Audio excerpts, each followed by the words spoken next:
அவர் வந்து he is back.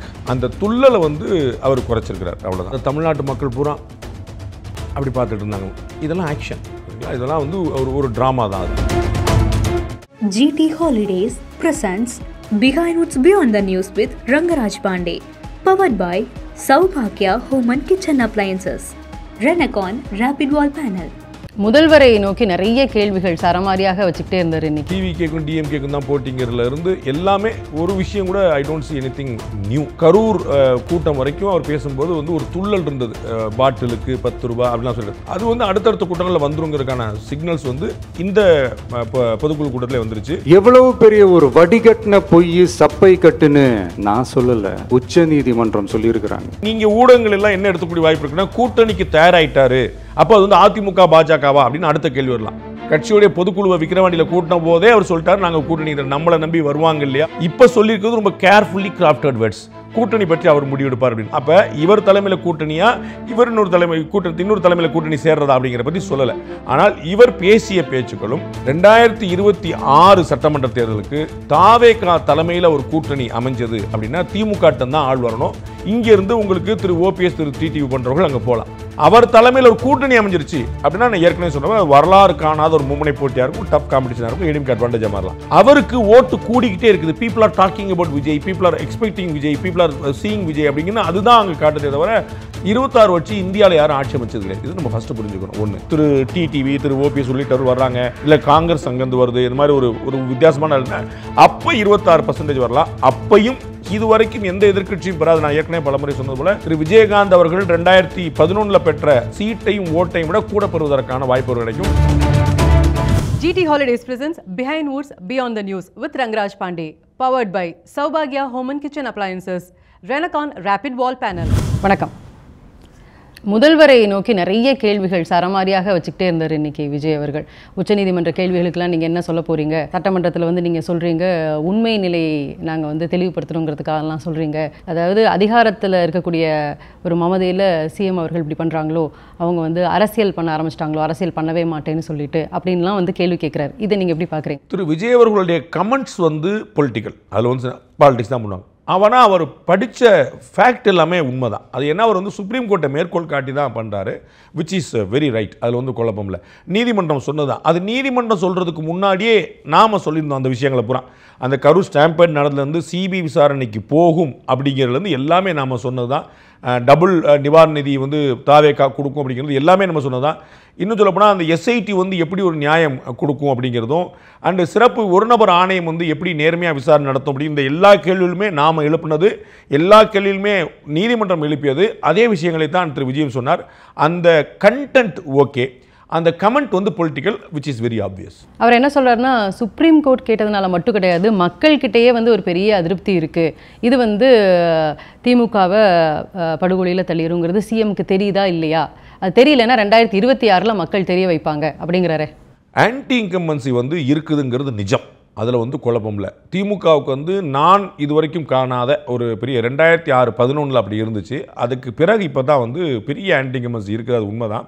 2006-11 வந்து இந்த ஆட்சி வேண்டாம்னு மக்கள் நினச்சாங்க. அதற்கு பிறகு இப்போ தான் வந்து நினைக்கிறாங்க, பெருசாக வந்து இருக்குது. அதை யார் அப்போ ஆல்டர்னேட்டிவ் அப்படிங்கிறது தான் அந்த குழப்பம் இருக்குது. அதில் தான் அட்வான்டேஜ் திரும்ப அவங்கள்ட்ட போய் நிற்குது. டிஎம்கே வேண்டாம் என்று பெரும்பான்மை மக்கள் விரும்புகிறார்கள். ஆனால் இப்போ யாருக்கு அப்படிங்கும்போது சீமான், விஜய், ஏடிஎம்கே அலையன்ஸ்னு மூன்றாக பிரியும் போது திரும்ப அது டிஎம்கேக்கான ஒரு வாய்ப்பாக நிற்கிறதே தவிர ஆன்டி இன்கம்பன்சி ஸ்ட்ராங்காக இருக்குங்கிறது உண்மை தான்.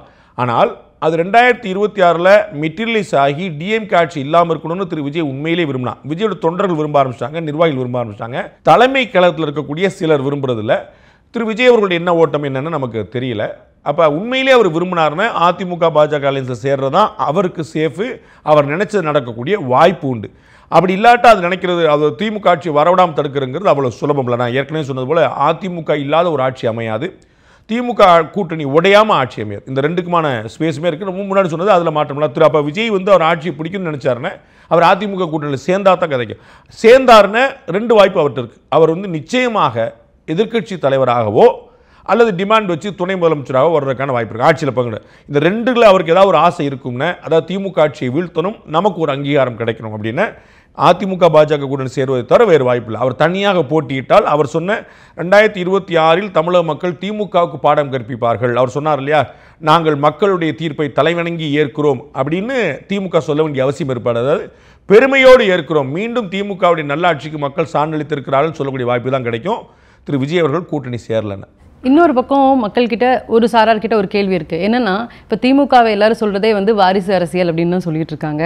அந்த மாதிரி அதாவது ஒரு கட்சியில் பல வருஷங்களாக உழைத்தவர்களுக்கு பதவி இல்லைங்கிற ஒரு சிக்கலும் அங்கே இருக்குது, அந்த குற்றமும் அவங்க மேலே இருக்குது. அதாவது திமுகவை இதே மாதிரி சொல்லிட்டு இருக்கக்கூடிய நேரத்தில் விஜய் அவர்கள் சமீபத்தில் நடக்கக்கூடிய பிரச்சனைகளுக்கெல்லாம் குரல் கொடுக்குறாரு. பட் இதுக்கு முன்னாடி எவ்வளவோ பிரச்சனைகள் நடந்துட்டு இருந்தது. அப்போ இவர் பெருசாக வந்து எந்த ஒரு கன்சர்ன் ரைஸ் பண்ணலை, அவருடைய சமூக வலைதளங்கள் எதுவும் சொல்லலை, பப்ளிக்காக எதுவும் அட்ரஸ் பண்ணலை. இப்போ தான் வந்து அவங்க கட்சி ஆரம்பிச்சிருக்காங்க, வந்திருக்காங்க. உடனடியாக அவர் சிஎம் ஆகணும் அப்படின்னு நினைக்கிறது அது எப்படி சரியாக வரும் அப்படிங்கிற ஒரு கேள்வி இருக்கே. இது எப்படி நீங்கள் சிஎம் வந்து ஆகணும்னு நீங்கள் ஆசைப்படலாம், அது தப்பே கிடையாது, அது உங்களுடைய உரிமை. வாக்களிக்கக்கூடிய உரிமை உள்ள அத்தனை பேருமே வந்து பதவியில் ஆசைப்படலாம், அதில் வந்து ஒன்றும் குழப்பம் இல்லை. நடைமுறை சாத்தியமா அப்படிங்கிற கேள்வி. அவர் முதலமைச்சராக ஆசைப்படலாம்னா ஏன் யாருனாலும் ஆசைப்படலாமே? அது யார்? அதுக்கு வந்து அரசமைப்பில் எல்லாருமே சொல்லுவாங்கல்ல, யார் வேண்டுமானாலும் கட்சி ஆரம்பிக்கலாம். அதே தான், யார் வேணாலும் முதலமைச்சராக ஆசைப்படலாம். ஆக முடியுமா அப்படிங்கிறது $1 மில்லியன் கேள்வி. அது வந்து இந்த 2026 அவருக்கு அப்படி ஒரு வாய்ப்பு இருக்கிறதா நான் அறியல. அவர் ஆசைப்படல, நான் எந்த தப்பும் காணல. Anybody can wish. 2026 2 பேருக்கு தான் போட்டி. அது வந்து ஒரு நரேட்டிவ் செட் பண்ற மாதிரி, அவர் செட் பண்ண நரேட்டிவ் வேற எதுவுமே இல்லை. தன்னுடைய தொண்டர்களை உற்சாகப்படுத்துறதுக்காக சொல்றாரு. அதையுமே டிசம்பர் ஜனவரி வரைக்கும் தான் சொல்லுவார். அது உண்மைன்னு அவரே நினைக்க ஆரம்பிச்சிட்டாருன்னு அவரை ஏமாத்திக்கிறார். அவருக்கு நிதர்சனம் தெரியும் நினைக்கிறார். அவர் வந்து ஒரு சுருடா மாறிட்டு வராரு. அவர்கிட்ட வந்து நல்ல டீம் இருக்குது. அவங்க டீம் அவரை மிஸ்கைடு பண்ணால் கூட அவர் வந்து உண்மை என்னங்கிற புரிஞ்சுக்கிறாருன்னு நான் நம்புகிறேன். எல்லாமே சாதகமாக தான் அவருக்கு போயிட்டுருக்குங்கனால, அதனால் வந்து ஒரு ரைட்டாக டிசைட் பண்ணார் அப்படின்னா அவருக்கு தெரியும் நம்ம தனித்து ஒன்றும் பண்ண முடியாதுன்னு. அவர் தனித்து நின்றார் என்றால் அவரால் வந்து 10க்குள்ளே கூட எம்எல்ஏக்கள் வர முடியாது. 10க்குள்ள இல்லை, 1-2 எம்எல்ஏக்கள் வர கூட பெரிய விஷயம். நான் வந்து அவரே வெல்வாராங்கிறது, அவர் எங்கே நிற்கிறாரு, எதிரே யார் நிற்கிறாங்க பார்த்தா சொல்ல முடியும். அதற்கே எந்த கேரண்டி கிடையாது. வெள்ளலாம் போகலாம் கேரண்டி கிடையாது. அவர் தலைமையில் ஒரு கூட்டணி அமைச்சதுன்னா பெட்டர் பொசிஷன், ஒரு 25% வரைக்கும் வாங்கலாம், பெட்டர் பொசிஷன். அது எங்கேயா சீட் உள்வாங்கலாங்கிறது எகெயின் அந்த கான்ஸ்டியூன்சி பார்த்து நம்ம சொல்ல முடியும். அவர் ஏடிஎம் அலையன்ஸுக்கு வந்தார் அப்படின்னா அவருக்கு வந்து கேரண்டி அவர் ஒரு பேச்சுக்கு ஒரு 50 சீட் அவர் கொடுக்குறாங்கன்னா 40 எம்எல்ஏக்கான வாய்ப்புகள் அதிகமாக இருக்குது. அப்போ வந்து அவர் என்ன டிசைட் பண்ணுறாரு அப்படிங்கிற பொறுத்து தான். டிஎம்கே வர்சஸ் டிவிகேன்னு சொல்கிறது வெறும் நெரேட்டிவ், அது அவருக்கு தெரியும். இன்னைக்கு தேதிக்கு டிவிகே தொண்டர்களுக்கும் கடைநிலை நிர்வாகிகளுக்கும் அது புரிஞ்சிருச்சு. We are not going to form the government. 234 candidate நிறுத்துறது இட்ஸ் நாட் எ ஜோக். அதில் வந்து குறைஞ்சபட்சம் 34 எம்எல்ஏ கேண்டிடேட்டாவது நீங்கள் வேறு கட்சிக்கு போயிடுவாங்க. கண்கூடாக பார்க்குறாங்க. திரு விஜயகாந்த் அவர்களுக்கு if I'm not wrong 20 candidate வரைக்கும் அவங்க மற்ற கட்சியெல்லாம் எடுத்துட்டாங்க. கேண்டிடேட் அனௌன்ஸ் பண்ணப்பட்ட பிறகு இவருக்கு குறைஞ்சபட்சம் 50 கேண்டிடேட்டை தூக்கிடுவாங்க. ஒரு பேச்சுக்கு ஒரு டிவிகேவுடைய கேண்டிடேட்டுக்கு ஒருத்தருக்கு வந்து ஒரு 2 கோடி ரூபா கொடுக்குறீங்க அப்படின்னா அவர்களில் பெரும்பாலான கேண்டிடேட்ஸ் ஒரு 234 நிப்பாட்டுறாருன்னா ஒரு 100 பேராது அந்த 2 கோடி ரூபாய்க்கு எத்தனை சைவர்னு பார்த்துருக்க மாட்டாங்க. அப்போ அது 2 கோடி ரூபா லிக்விடாக ஒருத்தர் கொடுக்குறேன்னா அவங்க வீட்டம்மாவே சொல்லும், பேசாமல் வாங்கிட்டு வாங்க, நமக்கு இந்த தேவையில்லாத வேலைன்னு சொல்லி சொல்லும். அந்த மாதிரி ஒரு பெரிய இந்த மாதிரி ஒரு இழுக்கக்கூடிய வாய்ப்பு உண்டு. திமுக அதிமுக போன்ற கட்சிகள் இதில் மாஸ்டர்ஸ். அவங்க வந்து உடனடியாக டக்கு கேண்டிடேட்ஸ் யாரும் பிடிச்சி புள்ள பிடிக்கிற மாதிரி துண்டாக தூக்கிடுவாங்க. அது மாதிரி நிறைய சேலஞ்சஸ்லாம் வரும். It's not easy. கூட்டணி கட்சிகள் கொடுத்தா அவங்களுக்கு ஒரு நிர்பந்தம், ஏன் தொகுதி ஓன் தொகுதி, அதெல்லாம் வந்து அவங்களால பெருசாக பேலன்ஸ் பண்ண முடியுமா அப்படின்னா அவருக்கு வந்து ஒரு பெரிய கிரேஸ் இருக்குது. அதில் வந்து பெரிய ஒரு ஈர்ப்பு இருக்குது, அதில் மாற்று கருத்தில். ஆனால் அது ஓட்டாகவும் கன்வெர்ட் ஆகுது, சீட்டாக கன்வெர்ட் ஆகிறதுக்கான வாய்ப்பு இல்லை. இவர் செட் பண்ணிகிட்டு இருக்கிறது பியூர் நெரேட்டிவ், வேறு ஒன்றுமே இல்லை. பட் அந்த நெரேட்டிவில் ஆல்மோஸ்ட் அவர் வந்து அது கொண்டு போய் மக்கள்கிட்ட கரெக்டாக சேர்த்துட்டார் இல்லையா? இன்றைக்கி வந்து இந்த ஒரு மாதமாக அவர் பேசலைன்னா கூட முழுக்க எல்லா கட்சியுமே விஜய் பற்றி பேசக்கூடிய அளவுக்கு ஒரு சிச்சுவேஷன் வந்து. நான் நேரடியான கம்பேரிசனாக சொல்லாமல் புரிய வைக்கிறதுக்கான கம்பேரிசனாக சொல்கிறேன். திரு கமல்ஹாசன் அவர்கள் கட்சி ஆரம்பித்த உடனே நம்ம எல்லா தொலைக்காட்சியிலுமே எவ்வளோ பிரேக்கிங் நியூஸ் போட்டோங்கிற பார்க்கணும். நாங்கள்லாம் பார்த்துருக்குறோம் கண்கூடா. வேற ஒரு டிபேட் போயிட்டுருக்கோம், அதுக்கிடையில் கமல்ஹாசன் ஒரு ட்வீட் போட்டிருப்பார். அந்த டிபேட்டை நிறுத்தி கமல்ஹாசனுடைய ட்வீட் பிரேக்கிங் நியூஸ் போடுவாங்க. அந்த மாதிரி போடுது. இப்போ திரு கமல்ஹாசனுடைய ஸ்டேட்மெண்ட்ஸ்லாம் என்ன ஆகுது அப்படின்னு யோசிக்கணும் தெரியும். ஸோ நான் எப்பயுமே அந்த ஈர்ப்பு என்பது வேறு, அது ஓட்டாக கன்வெர்ட் ஆமாங்கிற வேறு. அது திரு கமல்ஹாசனே சொல்லியிருக்காரு. கூட்டம் எல்லாம் ஓட்டாகாது அப்படின்னு நிறைய பேர் பார்த்துட்டாங்க. அதில் லேட்டஸ்ட் அனுபவசாலி திரு கமல்ஹாசன். விஜயோட பேச்சு அப்படின்னு பார்க்கும்போது வழக்கமாக அவருடைய அந்த பொதுக்குழுவில் அந்த பொதுக்கூட்டங்கள்லாம் பேசக்கூடிய ஒரு உற்சாகம் அல்லது தொண்டர்களுக்கு உற்சாகம் தரக்கூடியமான சில விஷயங்கள்லாம் பேசுவார். அந்த மாதிரி இல்லாமல் இன்றைக்கி டு த பாயிண்ட் ரொம்ப ஒரு சட்டிலாக ரொம்ப ஒரு உணர்வோட டு த பாயிண்ட் நிறைய விஷயங்களை அட்ரஸ் பண்ணி பேசினார், கொஞ்சம் மெச்சூரிட்டி தெரியுது அவருடைய பேச்சில் அப்படின்னு ஒரு கருத்து இருக்குது. நீங்கள் எப்படி பார்க்குறீங்க? மெச்சூரிட்டி தெரியுது அப்படிங்கிற கமெண்ட் வந்து ஆமா இல்லைன்னு எப்படி சொன்னாலும் அது வேறையாக இருக்கும். பட் நான் என்ன சொல்லேன்னா, ஐ டோன்ட் சி எனி டிஃப்ரென்ஸ்னு சொல்லுவேன். ஐ டோன்ட் சி எனி டிஃப்ரென்ஸ்னு சொல்லுவேன். இதற்கு முன்னாடி என்ன பேசினாரோ அதே தான், அதே டோன் தான், அதே தான். ஒரு எல்லல், ஒரு துள்ளல், ஒரு ஜாலி ஒன்று எக்ஸ்ட்ரா இருக்கும். அது கொஞ்சம் செட்டில் ஆகிருக்கு, அவ்வளோதான். அது வந்து ஸோ அதனால் வந்து அவர் ரொம்ப அந்த பேச்சிலே நீங்கள் பார்த்தீங்கன்னா அதை தமிழ்நாட்டு மக்கள் பூரா அப்படி பார்த்துட்டு இருந்தாங்க. இதெல்லாம் ஆக்ஷன் சரிங்களா, இதெல்லாம் வந்து ஒரு ட்ராமா தான். அது அப்போ அந்த அவங்க எதிர இருக்கிறவங்க பார்த்தீங்கன்னா எல்லாமே மாவட்ட செயலாளர்கள், பொதுக்குழு உறுப்பினர்கள், செயற்குழு உறுப்பினர்கள், தலைமை கழக நிர்வாகிகள் எல்லாருமே இருந்தாலும் ஆஃப்டர் ஆல் எல்லாருமே ரசிகர்கள். ஸோ அவங்கெல்லாம் வந்து அடுத்ததாக தளபதி பேசுவார்னா கிளாப்ஸு, என் உயிரினும் மேலான அப்படின்னு சொல்லும்போது கிளாப்ஸு அப்படின்னு வந்து அது எல்லாமே வந்து அந்த இடம் தான். அது வந்து அந்த ஃபேன் மூமெண்ட்டு தான். ஸோ அவர் வந்து டிவிகேக்கும் டிஎம்கேக்கும் தான் போட்டிங்கிறதுலேருந்து எல்லாமே ஒரு விஷயம் கூட I don't see anything new in that. And அவர் பேசின விதத்துலேயும் நான் எதுவும் புதுசாக பார்க்கல, எல்லாமே பழசமாக. நேரம் சொன்ன மாதிரி அந்த கரூர் கூட்டம் வரைக்கும் அவர் பேசும்போது வந்து ஒரு துள்ளல் இருந்தது, பாட்டிலுக்கு 10 ரூபா அப்படிலாம் சொல்லிட்டு. அந்த துள்ளலை வந்து அவர் குறைச்சிருக்கிறார், அவ்வளோதான். அது வந்து அடுத்தடுத்த கூட்டங்களில் வந்துருங்கிறதுக்கான சிக்னல்ஸ் வந்து இந்த பொதுக்குழு கூட்டத்திலே வந்துருச்சு. அவர் வந்து ஹீ இஸ் பேக், அதுதான் பாயிண்ட்.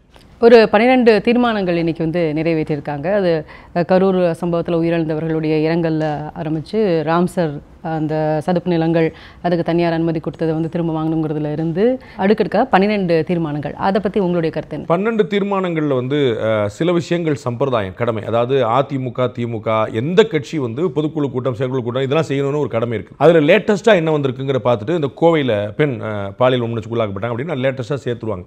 மற்றபடி வந்து இலங்கை மீனவர்கள் வந்து பண்ணப்பட்டாங்க, அந்த எஸ்ஐஆர், ஒன்றிய அரசு, இது எல்லாமே அப்படியே ஸ்டாண்டர்டாக இருக்குது. இதில் சில விஷயங்கள் சம்பிரதாயம், சில விஷயங்கள் உண்மையான குரல், சில விஷயங்களில் புரிதலே கிடையாது அப்படின்னு நம்ம சொல்கிறோம். நம்ம வந்து தமிழக மீனவர்கள் இலங்கை மீனவர்கள் இலங்கையால் சிறைப்பிடிக்கப்படுறாங்க அப்படிங்கிற நம்ம பார்த்துருக்கோம். இது வந்து புதுசு கிடையாது. நான் ஏற்கனவே ஒரு நாகப்பட்டினத்தில் பேசும்போது நம்ம சேனல்லே நான் சொல்லியிருக்கிறேன்.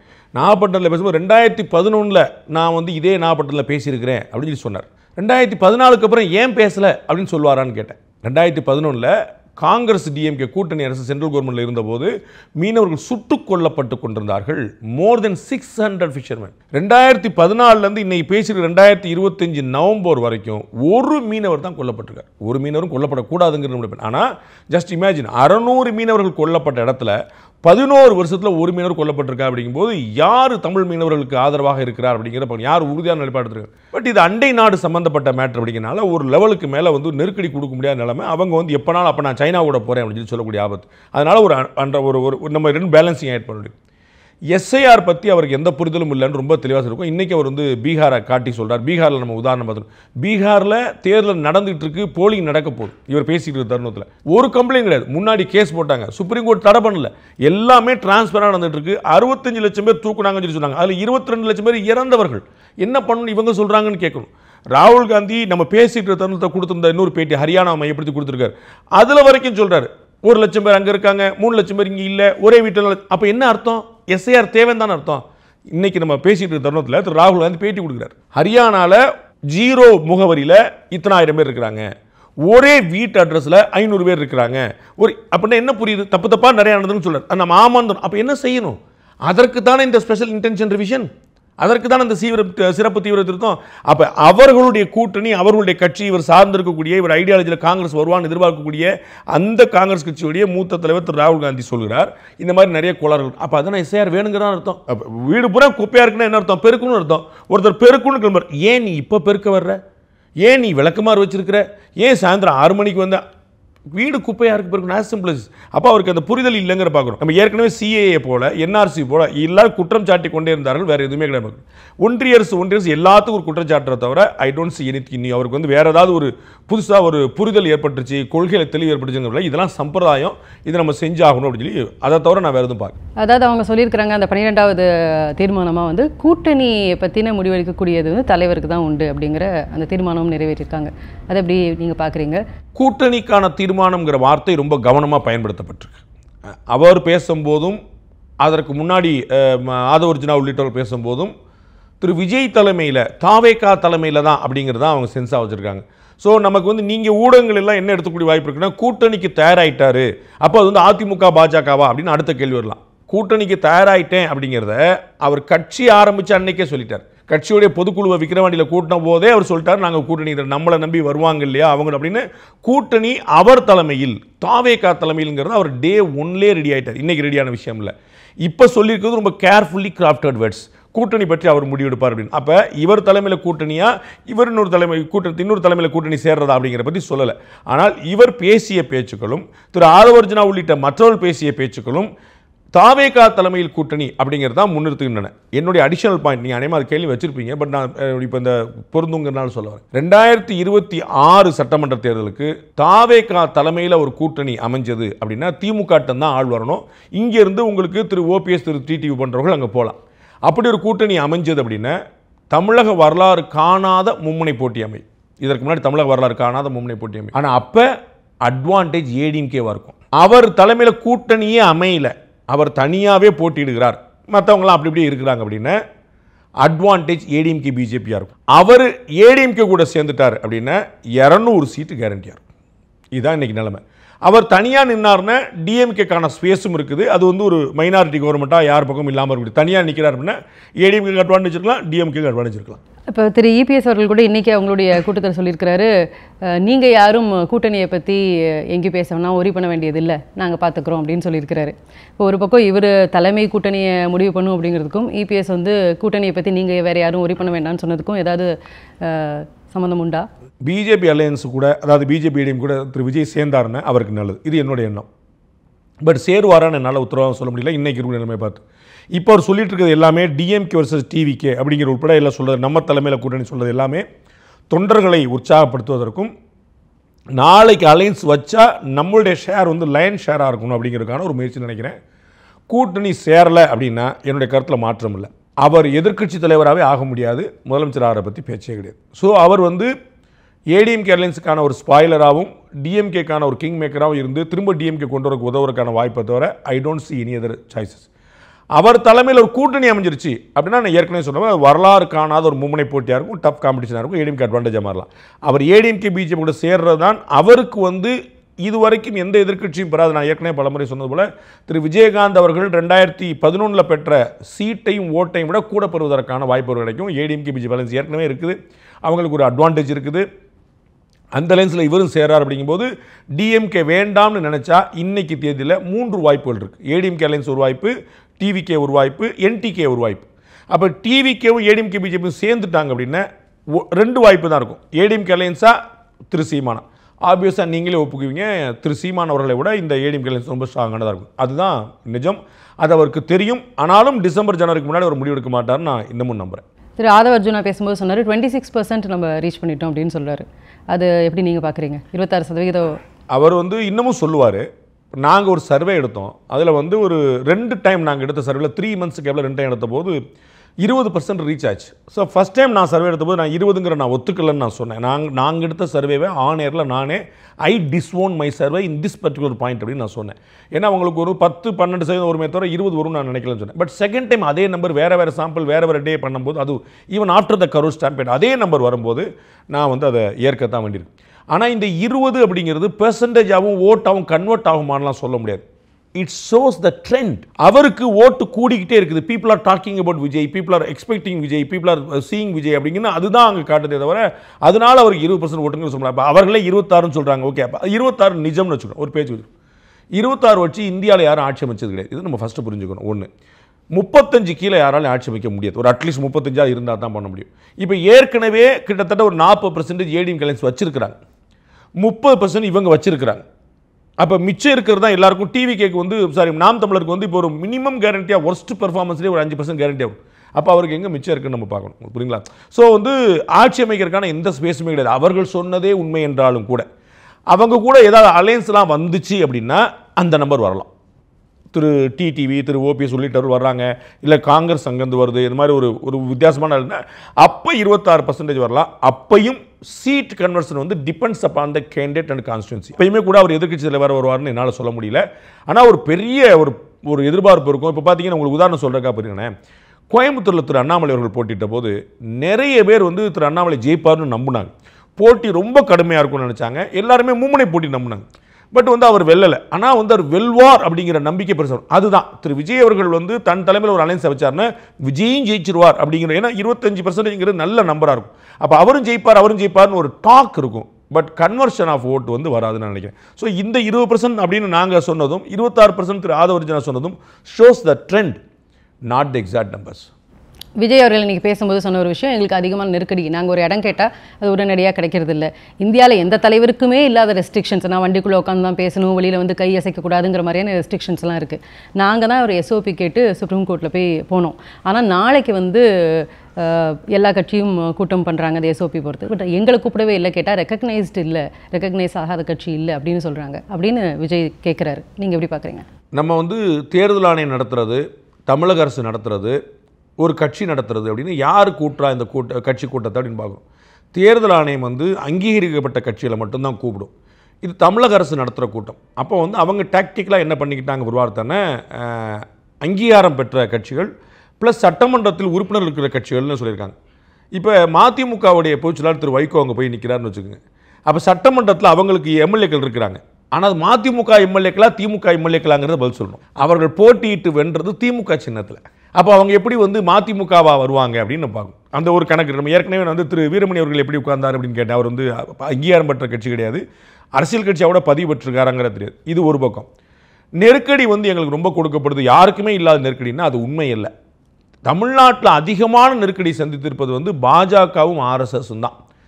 RSS வந்து இந்தியா முழுக்க அவங்க வந்து சரஸ்வதி பூஜை அன்னைக்கு வந்து ஒரு ஊர்வலம் போவாங்க, பேரணி போவாங்க. இந்தியா முழுக்க, கேரளா உள்பட கம்யூனிஸ்டுகள் ஆள்றாங்க.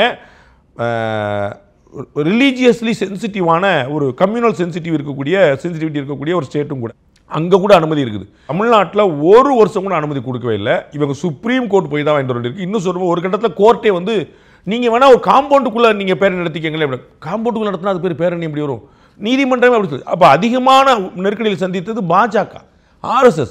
ஆனால் இவர் வந்து அப்படி ஒரு பிம்பத்தை கட்டமைக்க பார்க்குறாரு. இவருக்கு நெருக்கடி கொடுக்கப்பட்டதுங்கிறது உண்மை, அதில் வந்து குழப்பம் இல்லை. அவர் வந்து முதல்ல விக்கிரவாண்டி சாலையில் மாநாடு தேதி தீர்மானிச்சிருந்து, 2வது மாநாடு மதுரையில் தீர்மானிச்சிருந்து, தேதி மாற்றுவதற்கான விஷயங்கள் இருந்தது, மற்ற விஷயங்கள் கிடையாது. இந்த கண்டிஷனில் எல்லாருக்கும் போடப்படுகிறது. திருமாவளவன் விடுதலை சிறுத்தைகள் அவர் சொன்னார் எங்கள் கொடியை நட முடியலன்னு. மார்க்சிஸ்ட் கட்சி இஃப் எம் நாட் ராங் விழுப்புரத்தில் எங்கேயோ வந்து பேர் நடத்தின போது அவங்களும் சொன்னாங்க, என்னங்க நாங்கள் ஒரு பேரை நடத்த முடியல, கூட்டணி கட்சின்னு எங்களுக்கு பேர், எங்களுக்கு கூட அனுமதி கிடைக்கலன்னு சொல்லி. ஸோ எல்லா கட்சிகளுக்குமே அந்த சிக்கல் இருக்குது. அதில் அதிகமாக பாதிக்கப்பட்டிருக்கக்கூடியது பாரதியவும் RSS தானே தவிர தாவேகா இல்லை. Behind Woods Beyond the News with Rangaraj Pandey. Title sponsor GT Holidays, South India's #1 travel brand. Powered by Saubhagya Home and Kitchen Appliances. Renacon Rapid Wall Panel. சுவர்கள் உயரட்டும், கனவுகள் வளரட்டும். GT Holidays presents Behind Woods Beyond the News with Rangaraj Pandey. Powered by Saubhagya Home and Kitchen Appliances. Renacon Rapid Wall Panel.